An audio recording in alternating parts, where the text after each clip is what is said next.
Dahulu, aku adalah jemaat gereja Presbyterian Korea. Semua orang di keluargaku menjadi orang percaya ketika putriku jatuh sakit. Setelah itu, dia mulai membaik dari hari ke hari. Aku sangat bersyukur atas belas kasihan Tuhan Yesus. Sejak saat itu, aku berjanji akan setia mengikuti Tuhan, bekerja keras untuk menjadi orang yang Dia tuntut dan membawa sukacita baginya. Aku tak pernah melewatkan ibadah gereja, sesibuk apapun pekerjaanku. Aku selalu memberi sedekah dan persembahan, serta aktif terlibat kegiatan gereja. Kau seorang pencari yang cukup rajin. Iya, sebagian besar waktuku kugunakan untuk membaca Alkitab dan terlibat dalam kegiatan gereja. Dan hampir tak pernah pergi makan malam dan berkumpul bersama keluarga, teman, rekan sekerja, dan semacamnya. Mereka menjadi frustasi denganku karena hal itu. Beberapa temanku, ketika aku berhenti minum alkohol dan merokok setelah menjadi orang percaya dan tidak mau lagi pergi berpesta dengan mereka, mereka selalu mengejekku, mengatakan hal-hal seperti, "Kau sangat suka pergi ke gereja. Jadi katakan, apa manfaat pergi ke gereja setiap hari untukmu? Apa gunanya imanmu ini?" Bagaimana kau menjawab mereka? Sejujurnya, dibanjiri pertanyaan demi pertanyaan. Aku sungguh tak tahu harus berkata apa. Namun, karena pertanyaan merekalah, aku mulai benar-benar merenung.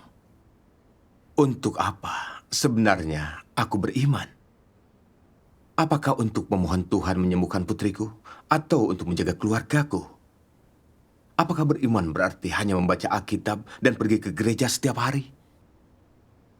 Aku sungguh tidak tahu. Aku membawa semua pertanyaan ini kepada pendeta di gerejaku. Apa jawaban mereka? Jawaban mereka semua hampir sama. Iman kita adalah untuk menikmati kasih karunia keselamatan Tuhan. Dan ketika Dia datang kembali, Dia akan mengangkat kita ke surga untuk hidup kekal. Jawaban semacam itu tampaknya menyelesaikan kebingunganku, tapi memunculkan pertanyaan lain. Lalu bagaimana aku bisa masuk ke dalam surga?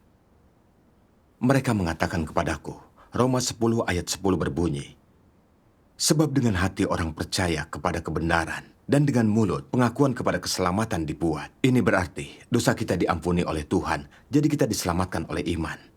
Dan Tuhan akan langsung mengangkat kita ke dalam kerajaan ketika Dia datang kembali. Jadi, asalkan memiliki iman, kau tidak perlu khawatir tentang masuk surga. Jadi apakah itu menyelesaikan kebingunganmu? Tidak. Aku berpikir bahwa Tuhan itu kudus, dan Alkitab berkata, tanpa kekudusan tidak ada manusia yang bisa melihat Tuhan. Tuhan menuntut kita untuk menjadi kudus. Tetapi, aku hidup dalam dosa dan tidak mampu menerapkan firman-Nya. Bagaimana aku layak masuk ke dalam kerajaan? Tuhan Yesus berkata kepada kita, "Engkau harus mengasihi Tuhan dengan segenap hatimu, dan segenap jiwamu, dan segenap pikiranmu." Inilah perintah pertama, dan yang terutama. Perintah kedua, engkau harus mengasihi sesama seperti diri sendiri. Namun dalam kehidupan sehari-hari, tuntutan sederhana untuk mengasihi pun tidak mampu kulakukan, meski sudah berusaha. Aku mengasihi keluargaku lebih daripada mengasihi Tuhan, dan tidak bisa mengasihi orang lain seperti diriku sendiri. Ketika teman-teman dan keluargaku terus saja mengolok-olok diriku, aku membenci mereka karena hal itu.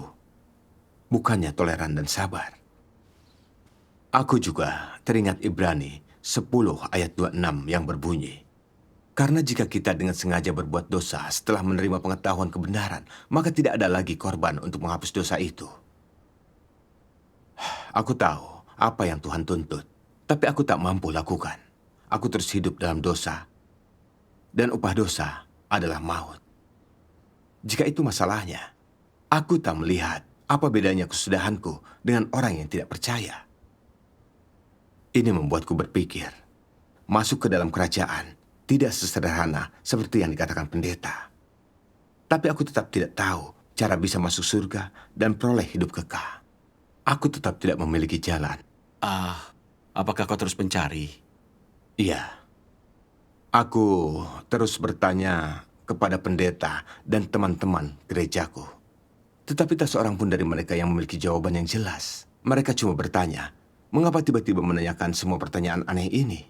Dan mengatakan inilah cara orang telah menerapkan iman sejak lama. Aku masih sama bingungnya seperti biasanya.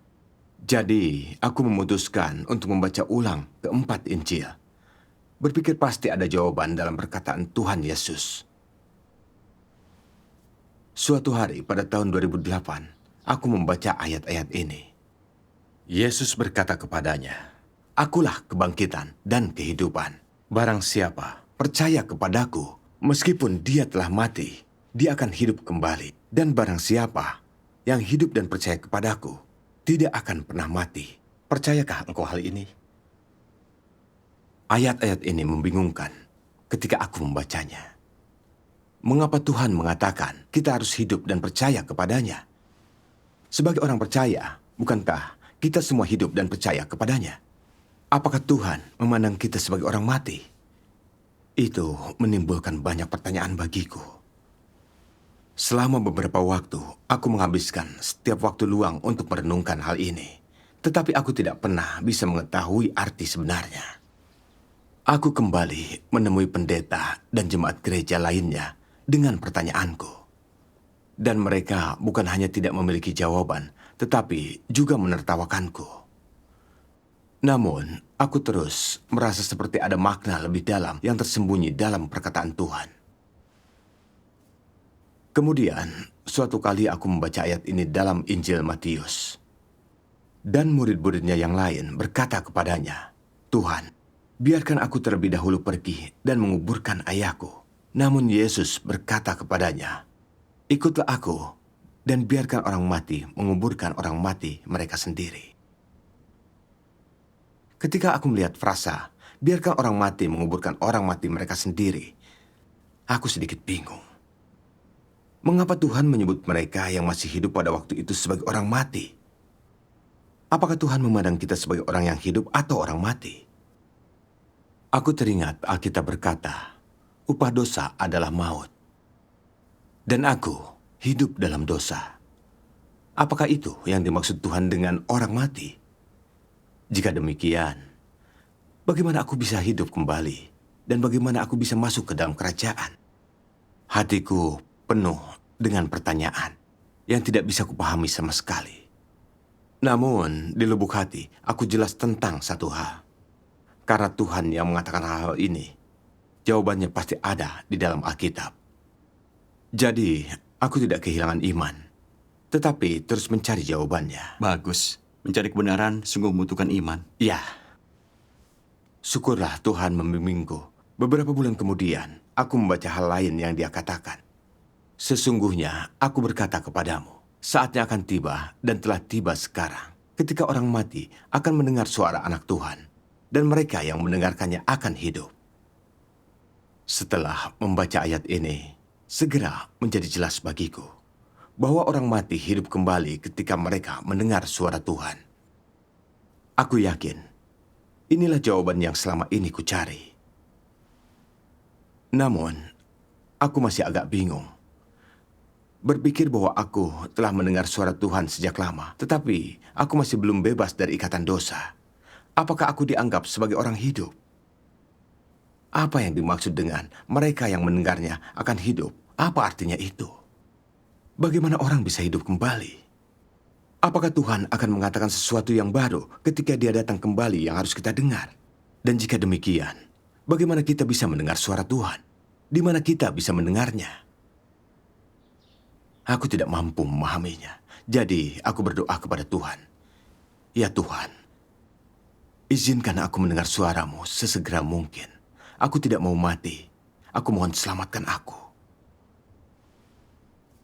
Setelah itu, ketika aku pergi ke ibadah gereja, aku mulai memperhatikan apa para pendeta pernah berkata sesuatu tentang kedatangan Tuhan kembali atau suara Tuhan dalam khotbah mereka. Yang benar-benar mengecewakan bagiku, semua pesan mereka hanya berkata untuk waspada pada kebohongan, serta berjaga-jaga dan menanti, tapi tidak berkata apapun soal kedatangan Tuhan. Aku juga bertanya kepada beberapa orang penting yang memimpin gereja tentang hal-hal ini. Tapi mereka berkata Pertanyaan yang selalu kuajukan ini datang dari kurangnya iman bahwa aku sama seperti Thomas. Mereka mulai mengucilkanku. Kemudian, jemaat gereja lain yang tadinya akrab denganku mulai menjauhkan diri dan mengucilkanku. Akhirnya, aku meninggalkan gereja yang telah kuhadiri selama 18 tahun. Apakah kau terus mencari jawaban? Ya, aku menonton program dari jaringan CBS dan CTS sepanjang hari. Berharap mendengar suara Tuhan dari khotbah pendeta terkenal. Aku melakukan ini selama hampir 6 bulan. Menonton program-program ini hampir setiap hari selama 10 jam atau lebih. Kau pasti telah banyak mendengar khotbah. Ya, aku benar-benar mendengar banyak khotbah. Tapi aku masih belum menemukan jawaban yang kumau. Aku terus-menerus mendengar mereka berkata bahwa Tuhan Yesus akan segera datang kembali. Dan kita harus berjaga-jaga dan menanti. Namun, aku dipenuhi dengan pertanyaan. Semua pendeta berkata Tuhan akan datang kembali, tetapi kapan tepatnya? Dan mengapa kita belum menyambut Dia? Aku terus berdoa kepada Tuhan pada waktu itu. Berkata, Tuhan, aku telah menantikanmu selama ini. Sangat berharap untuk menyambutmu dalam hidupku. Mendengar suaramu. Ya Tuhan, kapan Engkau akan datang? Kumohon biarkan aku mendengar suaramu. Jalannya berliku-liku. Bagaimana kau akhirnya membaca firman Tuhan yang Maha Kuasa dan mendengar suara Tuhan? Dengan membaca surat kabar. Surat kabar? Benar. Suatu hari pada Maret 2013, di pintu masuk gedung kami, seorang pria tua yang tampak berusia 70-an menghampiriku. Menanyakan apa mau langganan surat kabar Chosin Ilbo. Aku lalu berpikir, sekarang semua orang memiliki ponsel dan komputer. Siapa yang membaca surat kabar? Jadi, dengan tegas aku menolaknya. Namun, selama beberapa hari, setiap kali dia melihatku, dia terus memintaku untuk berlangganan. Aku terus menolaknya. Namun, di luar dugaanku, aku bertemu dengan pria yang sama sebulan kemudian di depan lift. Seolah-olah dia telah menungguku. Ketika melihatku, dia tersenyum dan menyapa, lalu memintaku untuk berlangganan. Aku merasa heran. Mengapa pria ini terus berusaha menjual surat kabar kepadaku? Mencoba bersikap baik, akhirnya aku berlangganan. Tapi karena berbagai alasan, aku tak sempat membaca surat kabar itu. Lalu suatu pagi di awal Mei, setelah surat kabar itu datang, aku mengambilnya dan sekilas membaca berita utama seperti biasa. Dan ada satu berita yang benar-benar mengejutkanku. Di sana tertulis, Tuhan Yesus datang kembali. Tuhan yang Maha Kuasa mengungkapkan firman pada zaman kerajaan. Aku sungguh terkejut. Apa? Tuhan datang kembali? Tuhan yang Maha Kuasa? Zaman kerajaan? Mungkinkah itu sungguh terjadi? Perasaanku campur aduk pada saat itu. Aku sungguh bersemangat. Akhirnya kau temukan berita kedatangan Tuhan kembali. Benar. Namun aku penasaran. Mungkin saja itu berita palsu. Aku melihat ke bagian bawah halaman itu dan melihat nomor telepon dan alamat gereja Tuhan yang Maha Kuasa dan beberapa judul buku dari gereja itu. Aku merasa perlu untuk menyelidiki hal ini dengan seksama. Karena kedatangan Tuhan kembali adalah masalah yang sangat besar. Aku segera menghubungi nomor yang kutemukan di surat kabar itu. Aku mendengar suara seorang saudari menjawab telepon dan bertanya kepadanya. Aku mau bertanya, apakah yang tercetak di surat kabar ini benar? Apakah Tuhan telah datang kembali? Apakah perkataan ini benar-benar perkataan dari Tuhan?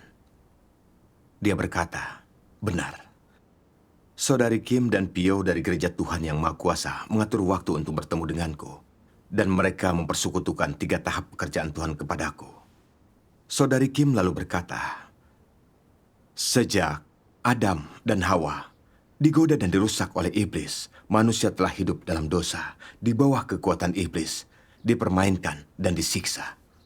Tuhan telah melakukan 3 tahap pekerjaan untuk menyelamatkan umat manusia sepenuhnya dari kekuasaan iblis, yaitu zaman hukum Taurat, zaman kasih karunia, dan zaman kerajaan. Ini adalah 3 tahap pekerjaan yang berbeda, tetapi semuanya dilakukan oleh Tuhan yang sama. Setiap tahap pekerjaan Tuhan didasarkan pada apa yang dibutuhkan untuk kemanusiaan yang rusak. Dan masing-masing dibangun di atas yang sebelumnya untuk melakukan pekerjaan yang lebih mendalam dan tinggi. Lalu dia membacakan satu bagian firman Tuhan yang Maha Kuasa. Aku akan membacakannya. Baik. Tuhan yang Maha Kuasa berfirman, rencana pengelolaan 6.000 tahun dibagi menjadi 3 tahap pekerjaan. Masing-masing tahap tidak dapat merepresentasikan ketiga tahap pekerjaan, tetapi hanya dapat merepresentasikan satu bagian dari keseluruhan. Nama Yahweh tidak dapat merepresentasikan semua watak Tuhan. Fakta bahwa dia melakukan pekerjaan di zaman hukum Taurat tidak membuktikan bahwa Tuhan hanya dapat menjadi Tuhan di bawah hukum Taurat. Yahweh menetapkan hukum Taurat bagi manusia dan memberikan perintah-perintah, meminta manusia untuk membangun bait suci dan mezbah. Pekerjaan yang dia lakukan hanya merepresentasikan zaman hukum Taurat. Pekerjaan yang dia lakukan tidak membuktikan bahwa Tuhan adalah Tuhan yang meminta manusia untuk memelihara hukum Taurat, Tuhan di bait suci, atau Tuhan di depan mezbah. Tidak bisa dikatakan seperti ini. Pekerjaan di bawah hukum Taurat hanya dapat merepresentasikan satu zaman. Oleh karena itu, jika Tuhan hanya bekerja di zaman hukum Taurat, manusia akan mendefinisikan Tuhan dengan berkata, Tuhan adalah Tuhan di dalam bait suci. Untuk melayani Tuhan, kita harus mengenakan jubah imam dan masuk ke dalam bait suci. Jika pekerjaan di zaman kasih karunia belum dikerjakan dan zaman hukum Taurat masih berlanjut sampai sekarang, manusia tidak akan tahu bahwa Tuhan juga penuh belas kasihan dan pengasih. Jika pekerjaan di zaman hukum Taurat belum diselesaikan, dan hanya pekerjaan di zaman kasih karunia yang telah diselesaikan, maka semua yang akan manusia ketahui hanyalah bahwa Tuhan hanya dapat menebus dan mengampuni dosa manusia. Manusia hanya akan mengetahui bahwa dia kudus dan tidak berdosa, bahwa dia dapat mengorbankan dirinya dan disalibkan bagi manusia. Manusia hanya akan mengetahui ini dan tidak akan mengetahui hal lain. Jadi, masing-masing zaman merepresentasikan satu bagian dari watak Tuhan. Zaman hukum Taurat merepresentasikan beberapa aspek. Zaman kasih karunia merepresentasikan beberapa aspek. Dan zaman ini pun merepresentasikan beberapa aspek. Watak Tuhan hanya dapat sepenuhnya tersingkap melalui gabungan dari ketiga tahap tersebut. Hanya ketika manusia mengetahui ketiga tahap tersebut, barulah manusia dapat sepenuhnya menerimanya. Tidak satu pun dari ketiga tahap dapat dihilangkan. Engkau hanya akan melihat watak Tuhan secara keseluruhan setelah engkau mengetahui ketiga tahap pekerjaan tersebut. Fakta bahwa Tuhan menyelesaikan pekerjaannya di zaman hukum Taurat tidak membuktikan bahwa dia hanyalah Tuhan di bawah hukum Taurat. Dan fakta bahwa dia menyelesaikan pekerjaan penebusan tidak menunjukkan bahwa Tuhan akan selamanya menebus umat manusia. Ini semua merupakan kesimpulan yang ditarik manusia. Zaman kasih karunia telah berakhir. Engkau tidak bisa mengatakan bahwa Tuhan hanyalah milik salib, dan salib saja yang merepresentasikan keselamatan dari Tuhan. Jika engkau melakukannya, engkau sedang mendefinisikan Tuhan. Pada tahap ini, Tuhan terutama sedang melakukan pekerjaan firman. Tetapi engkau tidak dapat mengatakan bahwa Tuhan tidak pernah berbelas kasihan kepada manusia, dan bahwa apa yang telah dilakukannya hanyalah hajaran dan penghakiman. Pekerjaan di akhir zaman mengungkapkan pekerjaan Yahweh dan pekerjaan Yesus, dan semua misteri yang tidak dipahami manusia. Ini dilakukan untuk menyikapkan tempat tujuan manusia dan akhir dari umat manusia, serta menyimpulkan seluruh pekerjaan penyelamatan di antara umat manusia. Tahap pekerjaan di akhir zaman membawa segala sesuatu kepada akhirnya. Semua misteri yang tidak dipahami manusia harus disingkapkan agar manusia memperoleh wawasan dan pemahaman yang jelas akan semua itu di dalam hati mereka. Hanya setelah itulah manusia dapat dibagi menurut jenis mereka. Hanya setelah rencana pengelolaan 6.000 tahun diselesaikan, manusia akan memiliki pemahaman akan watak Tuhan secara keseluruhan karena pengelolaannya akan berakhir. Kemudian saudari Kim menyampaikan lebih banyak persekutuan kepadaku. Dan aku memahami bahwa rencana pengelolaan 6.000 tahun Tuhan dibagi menjadi 3 zaman, 3 tahap. Zaman hukum Taurat, zaman kasih karunia, dan zaman kerajaan. Pada zaman hukum Taurat, Yahweh mengeluarkan hukum Taurat agar orang tahu arti dosa. Pada zaman kasih karunia Tuhan Yesus, disalibkan bagi manusia, mengampuni dosa kita, hingga kita dibebaskan dari penghukuman di bawah hukum Taurat. Pada zaman kerajaan, Tuhan yang Maha Kuasa melakukan penghakiman untuk menyelesaikan sumber dosa kita, mentahirkan dan membawa kita ke dalam kerajaan Tuhan. Ketiga, tahap pekerjaan terjadi pada zaman berbeda, namun dilakukan oleh satu Tuhan. Satu Tuhan melakukan pekerjaan berbeda pada zaman berbeda. Memahami hal ini sungguh mencerahkan bagiku. Apakah kau merasa pertanyaanmu telah terjawab? Beberapa darinya. Seperti bagaimana masuk ke dalam kerajaan surga. Saudari Kim berkata, hanya jika kita menerima dan mengalami penghakiman dan hajaran Tuhan, menyingkirkan kerusakan kita dan diselamatkan sepenuhnya oleh Tuhan, barulah kita dapat masuk ke dalam kerajaan Tuhan. Kemudian, saudari Pio bersekutu tentang bagaimana Tuhan yang Maha Kuasa mentahirkan manusia melalui pekerjaan penghakimannya. Dia membagikan satu bagian firman Tuhan yang ingin kubacakan. Baik. Tuhan yang Maha Kuasa berfirman, Kristus akhir zaman menggunakan berbagai kebenaran untuk mengajar manusia, mengungkapkan esensi manusia, dan membedah perkataan dan perbuatan manusia. Firman ini terdiri dari berbagai kebenaran, seperti tugas-tugas manusia, bagaimana manusia seharusnya menaati Tuhan, bagaimana seharusnya manusia setia kepada Tuhan, bagaimana manusia seharusnya hidup dalam kemanusiaan yang normal, serta hikmat dan watak Tuhan, dan sebagainya. Firman ini semuanya ditujukan pada esensi manusia dan wataknya yang rusak. Secara khusus, firman yang mengungkapkan bagaimana manusia menolak Tuhan diucapkan berkaitan dengan bagaimana manusia merupakan perwujudan iblis dan kekuatan musuh yang melawan Tuhan. Dalam melaksanakan pekerjaan penghakimannya, Tuhan tidak hanya menjelaskan natur manusia dengan beberapa kata. Dia menyingkapkan, menangani, dan memangkasnya dalam jangka panjang. Semua cara-cara penyingkapan, penanganan, dan pemangkasan yang beragam ini tidak bisa digantikan dengan perkataan biasa, tetapi dengan kebenaran yang sama sekali tidak dimiliki manusia. Hanya cara-cara seperti inilah yang dapat disebut penghakiman. Hanya melalui penghakiman jenis inilah manusia bisa ditundukkan dan diyakinkan sepenuhnya tentang Tuhan dan bahkan memperoleh pengenalan yang sejati akan Tuhan. Yang dihasilkan oleh pekerjaan penghakiman adalah pemahaman manusia tentang wajah Tuhan yang sejati dan kebenaran tentang pemberontakannya sendiri.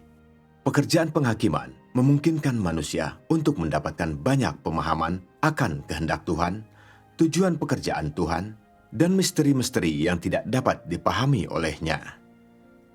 Pekerjaan ini juga memungkinkan manusia untuk mengenali dan mengetahui hakikatnya yang rusak dan akar penyebab dari kerusakannya, dan juga mengungkapkan keburukan manusia.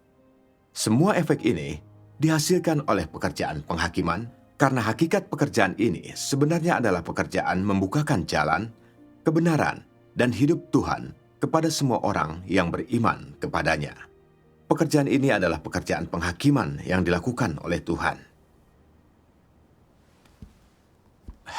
Kemudian saudari Pio berkata, Tuhan yang Maha Kuasa menggunakan kebenaran untuk menghakimi dan mentahirkan manusia. Dia telah mengungkapkan jutaan firman yang menyingkapkan misteri Alkitab dan memberi kesaksian tentang pekerjaan Tuhan. Dan semua itu menyingkapkan sumber dosa manusia dan kebenaran tentang kerusakan kita. Beberapa adalah tentang perubahan watak dan jalan masuk kehidupan. Dan beberapa adalah tentang menentukan kesudahan manusia dan lain-lain. Semua itu adalah kebenaran dan semuanya berasal dari Tuhan. Ini memperlihatkan kepada kita watak Tuhan yang benar dan kudus dan hikmatnya. Siapapun yang membaca firman-Nya dapat merasakan otoritas dan kuasanya. Tuhan melihat semuanya, dan hanya Tuhan yang tahu seluruh kerusakan manusia. Tuhan menyingkapkan setiap pemikiran, sudut pandang, gagasan, dan keadaan kita yang rusak begitu jelas, dan dengan istilah yang sangat praktis. Dia juga menyingkapkan dan menganalisis esensi kerusakan ini, menyelesaikan dosa dan sikap menentang umat manusia terhadap Tuhan dari sumbernya. Dia juga berkata, melalui penghakiman, penyingkapan, dan pemurnian firman Tuhan, kita memperoleh pemahaman mengenai kebenaran tentang kerusakan kita oleh iblis. Lalu kita menyadari betapa congkak, bengkok, egois, dan hinanya diri kita. Bahwa semua yang kita katakan dan lakukan didasarkan pada kerusakan, dan kita tidak hidup dalam keserupaan dengan manusia. Berjuang mengejar reputasi dan status, terlibat dalam intrik, berbohong dan menipu, bersikap iri dan membenci, beriman tanpa tunduk kepada Tuhan, penuh dengan keinginan yang berlebihan, menyalahkan dan menentang Tuhan saat mendapat ujian atau kesulitan, semua itu adalah contohnya. Kita memahami sedikit kebenaran melalui penghakiman dan ajaran Tuhan, dan dapat membedakan antara hal-hal positif dan negatif. Kita juga makin mengetahui tentang watak benar Tuhan yang tidak menoleransi pelanggaran, dan secara berangsur menghormati dan tunduk kepada Tuhan. Kita mampu bertobat, menerima penghakiman dan ajarannya, dan melaksanakan firman-Nya. Dia juga berkata, tanpa firman Tuhan menyingkapkan kita, tetapi hanya mengandalkan doa dan pengakuan, kita takkan pernah mendapatkan pemahaman itu melalui perenungan atau menyelesaikan sumber dosa kita.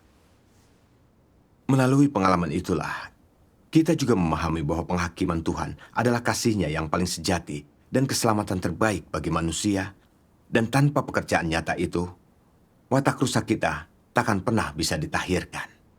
Itulah sebabnya menerima pekerjaan penghakiman Tuhan pada akhir zaman adalah satu-satunya jalan ke dalam kerajaan. Iya, itu cara yang bagus untuk menggambarkan jalan itu. Ya. Kemudian, dia memberitahuku tentang kesaksian pribadi mereka tentang penghakiman firman Tuhan. Semua itu sangat praktis. Aku merasa pekerjaan Tuhan yang Maha Kuasa adalah persis apa yang kubutuhkan secara rohani. Bahwa pekerjaan Tuhan pada akhir zaman sungguh mampu mengubah dan mentahirkan manusia, dan satu-satunya jalan untuk masuk ke dalam kerajaan adalah dengan menerima penghakiman Tuhan. Beberapa hari berikutnya, para saudari juga memberitahuku tentang mengapa dunia keagamaan begitu tandus sekarang dan khotbah para pendeta terasa hambar. Juga memberitahukan hal yang sebenarnya mengenai Alkitab, misteri, dan makna inkarnasi Tuhan. Aku merasa firman Tuhan yang Maha Kuasa begitu kaya dan membuka mataku pada begitu banyak misteri. Setelah menyelidikinya, aku dengan senang hati menerima keselamatan Tuhan yang Maha Kuasa pada akhir zaman. Syukur kepada Tuhan. Akhirnya kau mendengar suara Tuhan dan menyambut Tuhan. Iya, syukur kepada Tuhan. Para saudari ini memberiku beberapa buku firman Tuhan. Setibanya di rumah, aku membuka salah satu darinya. Gulungan kitab dibuka oleh anak domba.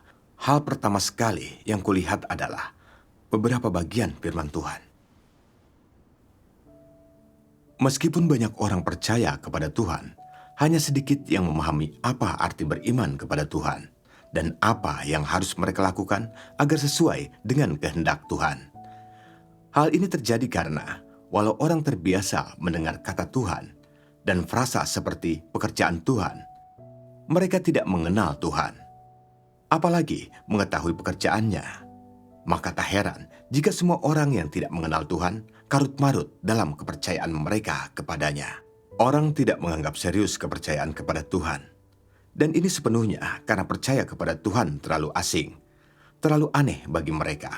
Dengan demikian, mereka gagal memenuhi tuntutan Tuhan. Dengan kata lain, jika orang tidak mengenal Tuhan dan tidak mengetahui pekerjaannya, mereka tidak layak untuk dipakai Tuhan, apalagi memenuhi kehendak Tuhan. Percaya kepada Tuhan berarti percaya bahwa Tuhan itu ada. Ini adalah konsep paling sederhana tentang percaya kepada Tuhan. Selain itu, percaya bahwa Tuhan itu ada tidak sama dengan sungguh-sungguh percaya kepada Tuhan. Sebaliknya, ini adalah sejenis keyakinan sederhana dengan nuansa agamawi yang kuat. Iman yang sejati kepada Tuhan berarti sebagai berikut. Orang mengalami firman dan pekerjaannya atas dasar kepercayaan bahwa Tuhan memegang kedaulatan atas segala sesuatu, membersihkan watak rusak orang, memenuhi kehendak Tuhan, dan akhirnya mengenal Tuhan. Hanya perjalanan semacam inilah yang disebut iman kepada Tuhan. Firman Tuhan terperinci dan praktis, dan menunjukkan arti sejati dari iman kepada Tuhan. Aku menyadari bahwa iman harus mengalami firman dan pekerjaan Tuhan, agar kita mampu singkirkan kerusakan, peroleh kebenaran dan mengenal Tuhan. Hanya itulah iman yang sejati. Dahulu, kupikir iman berarti berdoa setiap hari dan sering pergi ke gereja. Sayangnya, aku tidak pernah tahu apakah aku berada di jalan iman yang benar atau tidak. Jadi aku hanya merasa kebingungan sampai saat itu. Melalui firman Tuhan yang Maha Kuasa, aku tersadar bahwa jalan yang kutempuh dalam imanku sebelumnya sangat keliru. Lalu aku melihat judul pada daftar isi, "Apakah engkau orang yang telah hidup kembali?" Itu membuatku tertarik dan langsung membacanya. Isinya firman dari Tuhan. Tuhan yang Maha Kuasa berfirman, Tuhan menciptakan manusia, tetapi kemudian manusia dirusak oleh iblis, sehingga manusia menjadi orang mati. Jadi setelah engkau berubah, engkau tidak akan lagi menjadi seperti orang mati ini. Firman Tuhanlah yang menghidupkan kembali roh manusia dan membuat mereka dilahirkan kembali. Dan ketika roh manusia dilahirkan kembali, mereka akan hidup kembali. Ketika aku berbicara tentang orang mati, aku merujuk kepada jasad-jasad yang tidak memiliki roh, kepada orang-orang yang rohnya telah mati di dalam diri mereka. Ketika roh manusia dihidupkan kembali, mereka menjadi hidup. Para orang kudus yang dibicarakan sebelumnya merujuk pada orang-orang yang telah hidup kembali. Mereka yang berada di bawah pengaruh iblis tetapi mengalahkan iblis. Orang mati adalah mereka yang menentang dan memberontak terhadap Tuhan. Mereka adalah orang-orang yang mati rasa dalam roh dan tidak memahami firman Tuhan. Mereka adalah orang-orang yang tidak melakukan kebenaran dan sama sekali tidak memiliki kesetiaan kepada Tuhan. Dan mereka adalah orang-orang yang hidup di bawah wilayah kekuasaan iblis dan dieksploitasi oleh iblis. Orang-orang mati mewujudkan diri mereka dengan berdiri menentang kebenaran, dengan memberontak terhadap Tuhan, dan menjadi rendah, hina, jahat, kejam, curang, serta busuk. Bahkan, seandainya orang-orang semacam ini makan dan minum firman Tuhan, mereka tidak mampu hidup dalam firman Tuhan. Meskipun mereka hidup, tetapi mereka adalah mayat yang bernafas dan berjalan. Orang-orang mati sama sekali tidak mampu memuaskan Tuhan, apalagi taat sepenuhnya kepada Dia. Mereka hanya bisa menipu Dia, menghujat Dia, dan mengkhianati Dia. Dan semua yang mereka hasilkan melalui cara hidup mereka mengungkapkan natur iblis. Jika orang ingin menjadi pribadi-pribadi yang hidup dan memberi kesaksian tentang Tuhan, serta diperkenankan Tuhan, mereka harus menerima penyelamatan Tuhan. Mereka harus tunduk pada penghakiman dan hajarannya, dan menerima pemangkasan serta penanganan Tuhan dengan senang hati. Baru setelah itulah, mereka akan dapat melakukan semua kebenaran yang dituntut Tuhan. Dan baru pada saat itulah, mereka akan mendapatkan penyelamatan Tuhan, serta benar-benar menjadi manusia-manusia yang hidup. Orang yang hidup diselamatkan oleh Tuhan. Mereka telah dihakimi dan dihajar oleh Tuhan. Mereka bersedia mendedikasikan diri dan dengan bahagia menyerahkan nyawa bagi Tuhan. Dan mereka akan dengan senang hati mempersembahkan seluruh hidup mereka kepada Tuhan. Saat manusia yang hidup menjadi kesaksian bagi Tuhan, barulah iblis dapat dipermalukan. Hanya orang-orang yang hidup yang dapat menyebarluaskan pekerjaan Injil Tuhan.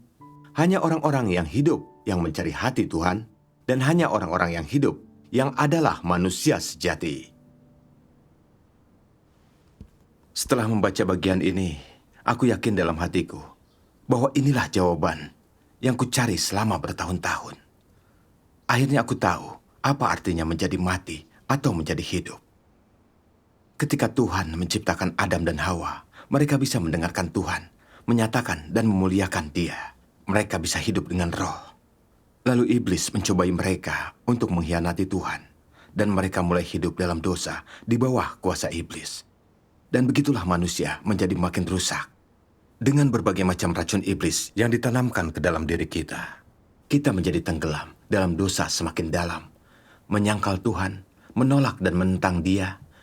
Kita hidup dalam watak iblis. Kita sangat berbeda dari ketika Tuhan menciptakan kita pada mulanya. Tuhan memandang semua orang yang hidup dalam dosa dan di bawah kuasa iblis sebagai orang mati. Dan orang mati adalah milik iblis. Mereka menentang Tuhan. Mereka tidak layak untuk masuk kerajaannya. Orang yang hidup adalah mereka yang diselamatkan oleh Tuhan. Kerusakan mereka ditahirkan melalui penghakiman dan hajaran Tuhan. Mereka menyingkirkan dosa, kekuatan iblis, dan berhenti menentang Tuhan. Bagaimanapun Tuhan berbicara dan bekerja, mereka mampu mendengarkan dan taat. Orang yang hidup mampu bersaksi dan memuliakan Tuhan, dan hanya merekalah yang mampu mendapat perkenanan Tuhan dan masuk dalam kerajaannya. Untuk menjadi orang yang hidup, kita harus menerima kebenaran yang diungkapkan Tuhan yang Maha Kuasa dan mengalami penghakimannya. Akhirnya jadi tahir dan mendapatkan kembali hati nurani dan pikiran nalar sehat kita. Menaati Sang Pencipta dan menerapkan firman Tuhan, serta menghormati dan bersaksi tentang Tuhan, inilah orang yang benar-benar telah hidup kembali, yang dapat masuk ke dalam kerajaan dan peroleh hidup kekal. Pada saat itu, aku sungguh memahami apa yang Tuhan maksudkan dengan akulah kebangkitan dan kehidupan. Barang siapa percaya kepadaku, meskipun dia telah mati, dia akan hidup kembali. Dan barang siapa yang hidup dan percaya kepadaku, tidak akan pernah mati. Itulah artinya. Aku merasa hatiku terang setelah memahami semua itu. Iya. Kita tak akan pernah bisa memahami semua ini tanpa Tuhan yang Maha Kuasa. Benar. Setelah itu, aku membaca bagian lain, dan judulnya adalah Hanya Kristus Akhir Zaman yang bisa memberi manusia jalan hidup yang kekal. Aku ingin putarkan video bagian firman itu, yang meninggalkan kesan sangat mendalam bagiku. Silakan. Tuhan yang Maha Kuasa berfirman, Kristus akhir zaman membawa hidup dan membawa jalan kebenaran yang abadi dan tidak berkesudahan. Kebenaran ini adalah jalan yang memungkinkan manusia memperoleh hidup dan satu-satunya jalan untuk manusia mengenal Tuhan dan menjadi berkenan di hadapan Tuhan. Apabila engkau tidak mencari jalan hidup yang disediakan Kristus akhir zaman, engkau tidak akan pernah memperoleh perkenanan Yesus dan tidak akan pernah memenuhi syarat untuk memasuki gerbang kerajaan surga, karena engkau adalah boneka dan tawanan sejarah.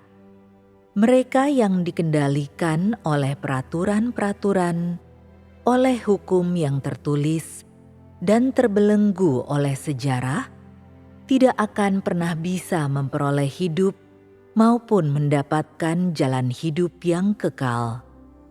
Ini karena satu-satunya yang mereka miliki hanyalah air keruh yang telah dipertahankan selama ribuan tahun dan bukan air kehidupan yang mengalir dari tahta.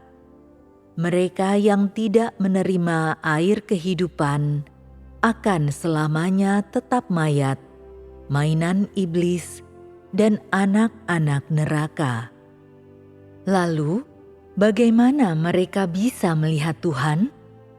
Jika engkau hanya mencoba untuk berpegang teguh pada masa lalu, hanya mencoba untuk mempertahankan hal-hal sebagaimana adanya, dengan tidak berubah sama sekali, dan tidak mencoba untuk mengubah status quo dan menyingkirkan sejarah, bukankah engkau akan selalu menentang Tuhan? Langkah-langkah pekerjaan Tuhan sangat luas dan dahsyat, seperti ombak yang bergelora dan guruh yang menderu. Tetapi engkau hanya duduk pasif dan menunggu kehancuran, mempertahankan kebodohanmu, dan tidak melakukan apapun. Dengan cara seperti ini, bagaimana engkau bisa dianggap sebagai seorang yang mengikut jejak langkah anak domba? Bagaimana engkau bisa menyatakan bahwa Tuhan yang engkau yakini dengan teguh adalah Tuhan yang selalu baru dan tidak pernah usang? Bagaimana kata-kata dalam buku-bukumu yang sudah menguning termakan usia bisa mengantarkanmu ke zaman baru? Bagaimana kata-kata itu bisa menuntunmu mencari langkah-langkah pekerjaan Tuhan? Bagaimana kata-kata itu bisa membawamu ke surga? Yang engkau pegang di tanganmu adalah hukum yang tertulis yang hanya bisa memberikan penghiburan sementara, bukan kebenaran yang bisa memberikan hidup.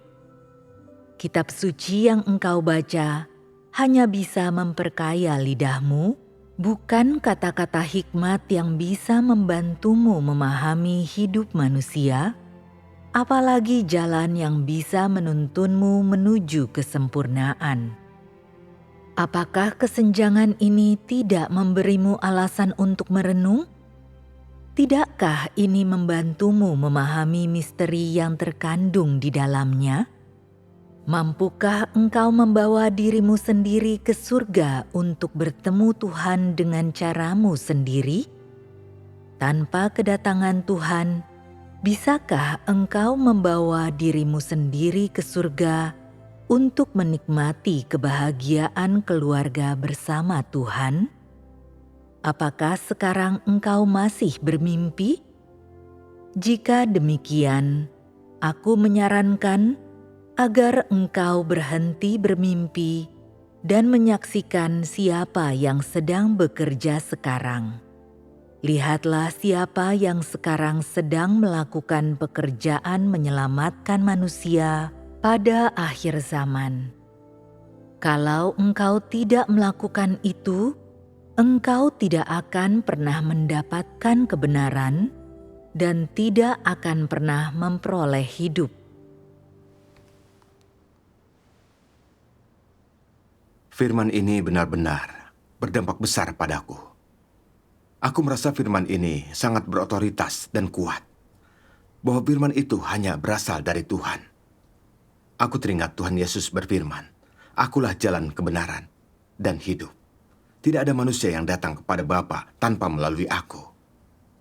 Ya, selain Tuhan, siapa yang mungkin bisa menguasai pintu gerbang kerajaan?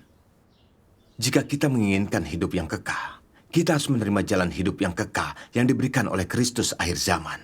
Itu berarti kebenaran yang diungkapkan oleh Tuhan Yesus yang datang kembali, dan hanya itu cara untuk mewujudkan harapan kita memasuki kerajaan. Aku merasa sangat beruntung mampu menemukan jalan ke dalam kerajaan. Aku sangat bersemangat. Aku membaca firman Tuhan seolah itu adalah makanan bagi orang yang kelaparan dan berdampak begitu mendalam padaku. Makin membaca, makin aku tahu semua itu adalah kebenaran. Bahwa semua itu tidak mungkin berasal dari pendeta atau teolog manapun. Firman Tuhan yang Maha Kuasa memberi makan jiwaku yang mengembara dan lapar. Dan aku teringat kembali pada lelaki tua penjual surat kabar itu. Dia terus memintaku untuk berlangganan. Dan itulah sebabnya akhirnya aku mendengar suara Tuhan. Aku ingin berterima kasih padanya, tetapi aku tak pernah bisa menemukan dia lagi. Kemudian aku menyadari bahwa ini adalah pengaturan Tuhan yang luar biasa. Pria itu memintaku untuk berlangganan, yang memungkinkanku untuk mendengar suara Tuhan dan menyambut kedatangan Tuhan kembali. Itu adalah bimbingan Tuhan dan kasih-Nya kepadaku. Aku benar-benar bersyukur kepada Tuhan. Syukur kepada Tuhan. Ini adalah kisah yang sangat istimewa. Terima kasih. Aku merasa aku sangat diberkati. Karena telah mampu mendengar suara Tuhan dan melihat penampakannya dalam hidupku. Ini adalah kemurahan dan anugerah Tuhan. Dan terlebih lagi, keselamatannya bagiku. Syukur kepada Tuhan yang Maha Kuasa. Syukur kepada Tuhan. Syukur kepada Tuhan.